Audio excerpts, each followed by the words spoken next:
On the surface, football can look like a simple calculation, where the stronger and faster team is destined to crush the underdog.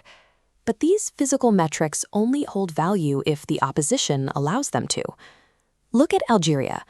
As a recognized African powerhouse, they arrive with a roster of elite world-class talent, used to controlling every blade of grass they step on. Their game is built on explosive speed and technical precision, a combination designed to overwhelm opponents before they can even settle into a rhythm. Jordan, however, approaches the game with a different set of tools.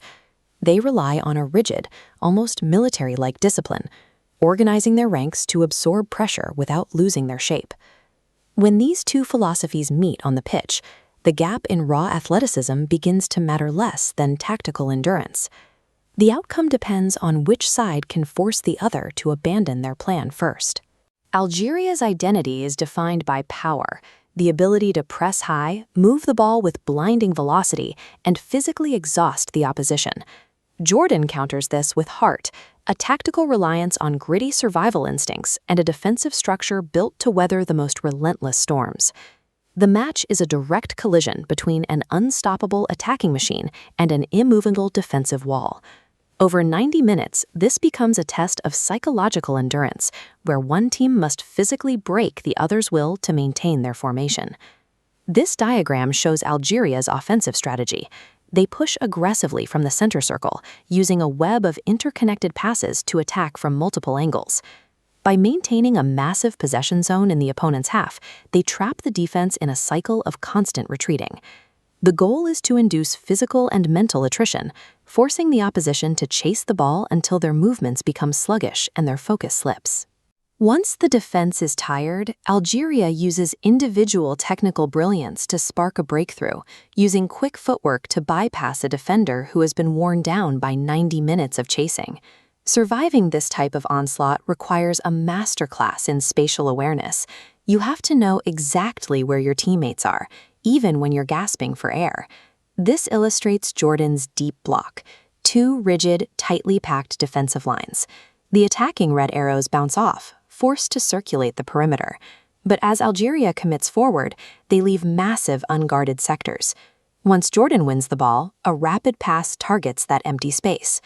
Jordan turns their lack of possession into a weapon, using tactical patience to bait Algeria into a position of total vulnerability. As the match passes the 70-minute mark, the physical degradation is visible. Sprints are slower and lungs burn with every change of direction. The psychological friction intensifies. One side is frustrated by their inability to score, while the other is exhausted from the sheer weight of constant defending.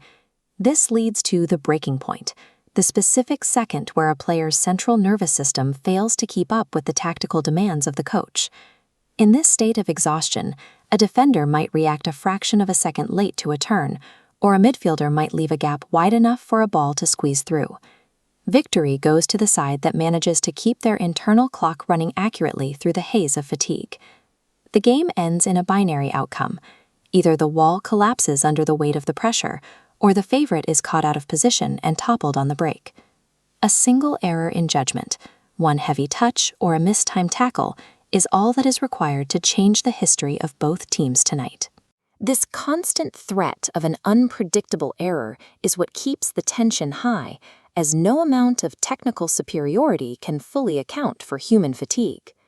It is heart versus power, a clash where an underdog's preparation meets a favorite's expectation in the final minutes of play.